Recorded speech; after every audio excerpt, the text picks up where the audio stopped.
there was a lot that was not shown. We call Sheridan our little Share Bear. Did you apologize to him? Shocking. We didn't know the rules of competition until we were there in it. Oh. Because they said, it's Paradise meets American Idol. When he told us that we were coupled up, I was like, what the? Did you really earmuff yourself and not hear what she asked? How did you respond in private when you saw Chris Harrison's tweet? What if we played back your breakups, Chris? So what more did you expect them to show? I'm depressed. I feel buried. Oh my word. Julia has a golden voice. Some say the voice of an angel with the soul of a monster.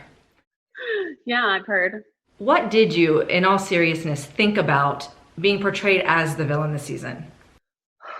I was surprised, actually. I didn't expect it just because living in the mansion, it didn't feel like as bad as it looked.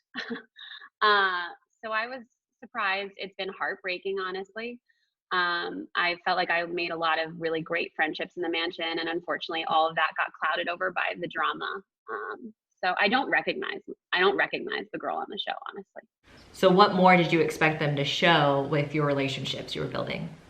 I had such significant conversations with both Sheridan and Brandon. And just because it's so condensed into 6 episodes, you really didn't get to see any of that. So it also kind of looked out of nowhere that I was conflicted when really I spent every day of those, I was there like 11 days. Like I spent every day of those days with them, talking with them and exploring, as you would a new relationship.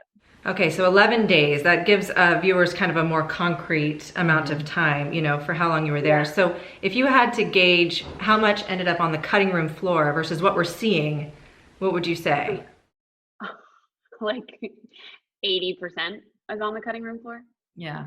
Because we filmed, it's different than even the lead shows like Bachelor and Bachelorette, where when the dates are going on, the girls are just hanging out at the mansion. We were filming even when other people were on dates because there's both sexes are mingling at all times, So there was a lot that went down that was not shown. So I know on the regular production, they have a couple contestants per producer. Was each producer with a couple, or did each producer have a couple couples, or how did that work? Like how many producers were there?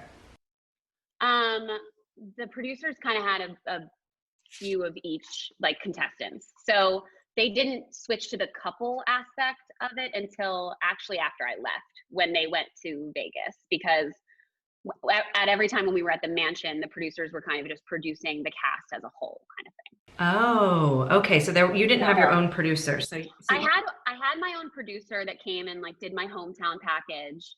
And then when we arrived, because it was so fluid and this was a brand new show, it kind of like, honestly, every interview I did was with a different producer.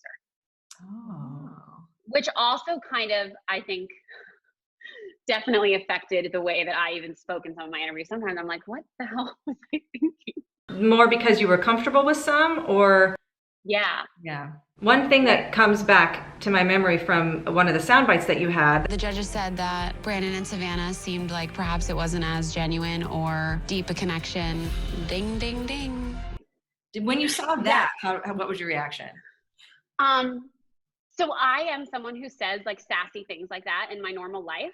And if I'm saying it with a group of friends and I'm like, ding, ding, ding, it comes across as like the joke that I intended it to be, and it did not come across that way at all on camera.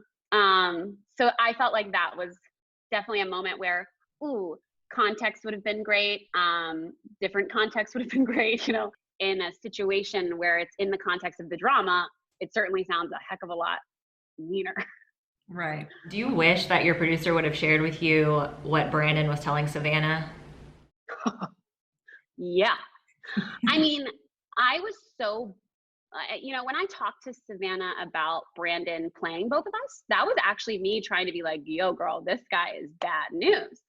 I felt blindsided by the fact that they decided to couple up after I had told Savannah that we were being played by him. Well, fast forward, Natasha's big bombshell. Obviously, at the time, you were incredibly upset. She did it right before a performance. How now do you feel about her telling you that Brandon said he would have stayed with Savannah? I still feel like the timing was off. She should have told me right after she told me to put earmuffs on in the kitchen. You know, like that would have been like, yo, girl. I don't know what I would have done with the information at that point because we had already made the decision we made.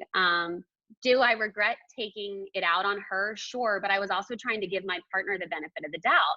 And he lied to me. When I asked him and confronted him, he told me that it wasn't the truth. So I had no other choice but to believe him. Like everyone at home gets to watch it with a bird's eye view and can see that I was wrong for telling her that she wasn't telling the truth. But I didn't have that benefit in the moment. For me, the curiosity would have killed me. Did you really earmuff yourself and not hear what she asked? So I did put the earmuffs on. I could hear what she asked, but I didn't see or hear. Oh yeah, because he was behind you and he just went, yeah. Yeah. I knew in my heart that Brandon probably answered that he would have chosen Savannah, so I didn't want to know the answer. But don't you think he also heard your voice and he was like, I need to hook up with this one because she's taking me all the way? People have said that to me. Maybe that was his motivation. And it breaks my heart if that was because I gave up a really good thing for him. Speaking of that, on our recaps, we call Sheridan our little Share Bear because we just adore him. He was just such a sweet guy. After leaving the show, we heard that, you know, you guys kind of stopped talking after he saw episode 2 because he was so hurt. Have you guys reconnected since? He reached out to me about the cyberbullying and made a statement about that for me. He has asked for some space to just process all of this, which I can respect, but it's been hard because we were talking practically every single day since filming. So did you apologize to him verbally, like on the phone, or? We have not spoken on the phone, but I've written him many times. And I apologize after filming, feeling like Sheridan is confused by the edit too is heartbreaking.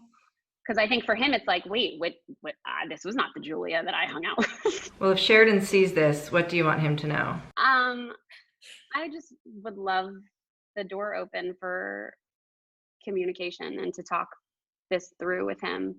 I can't help but wonder, like, what could have been. And I can't help but hope that I get to see what could have been. All right, well, Sheridan, call her. Call her for the love of God. Well, even just for closure or something, right? It's that this unique experience was something that I went through with this man, and that's something that I will always cherish. So like, if it is just closure, then just even that would be helpful. Do you like the ending of the show? I mean, I guess you can't really say you don't, but.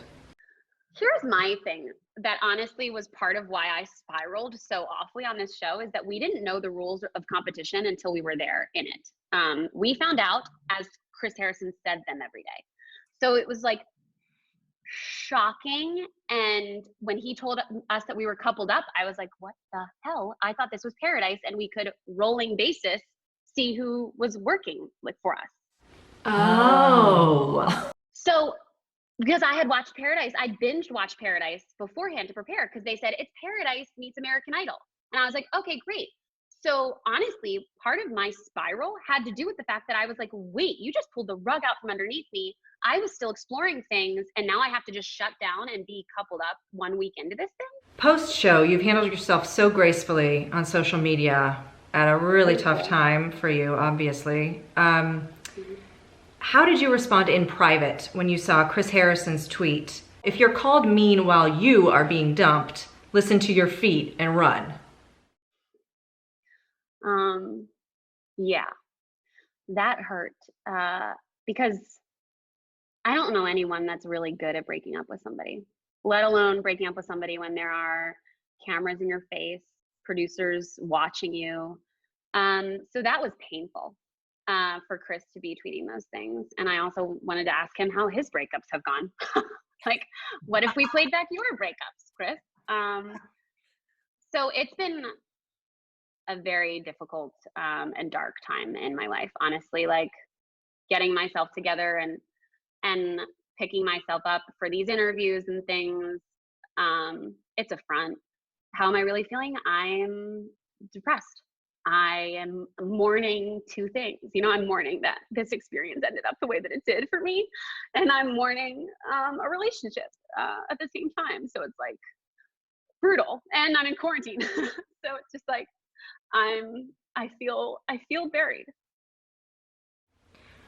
Well, remember too, though, and I hope our viewers remember, and everybody who has watched the show remembers, you're a human being, and this is a small caricature version of you. So yes, it's you, but it's exaggerated, and it's, you know, all of your flaws exaggerated, essentially. Right? Yeah. So, girl, your voice, come on. You're going to be just fine. Thank you. But yeah, we know that the backlash has been absolutely brutal. We know you were diagnosed before you were born with cystic fibrosis, and that has been a battle for you, and you know you've overcome many things with it. How has that experience kind of helped you in this whole process with all of the people that are hiding behind their keyboards and saying things? How has that really helped you through this? To be quite honest, I've fought for my life multiple times. So this feels so trivial. I would say cystic fibrosis has kind of set me up with the perfect toolbox. Well, you are sort of like a Bachelor Nation treasure chest. You're gorgeous, you have this amazing talent, and you have a great personality. And obviously we've seen you can bring the drama. So is Paradise in your future? Oh man, I don't know. I mean, my heart is so shattered right now that I can't even begin to think about that. My self-worth has been so low in recent years. I would need to make sure that my self-worth is at a different level than it is right now to ever go on another show. Oh, I love that answer. Oh, thank you, Julia, for the sanity. I've been stalking your Instagram.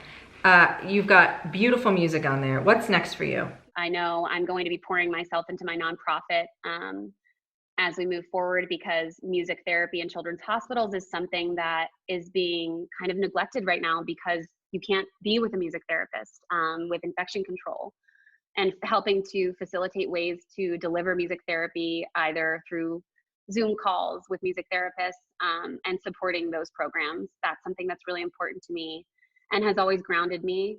And right now I need a heck of a lot of grounding. Well, I feel like I need a little therapy. Could you sing me a little song? What should I sing? Can I still hear you guys if I take one AirPod out? I don't know. Can you? Here's me. Okay. But if you have an original song, do that so we can use it. I'll do At the End of Every Lie. That's one of the singles that I just released. At the end of every lie, stay or say goodbye. Just give it one more try. At the end of every line. Come on.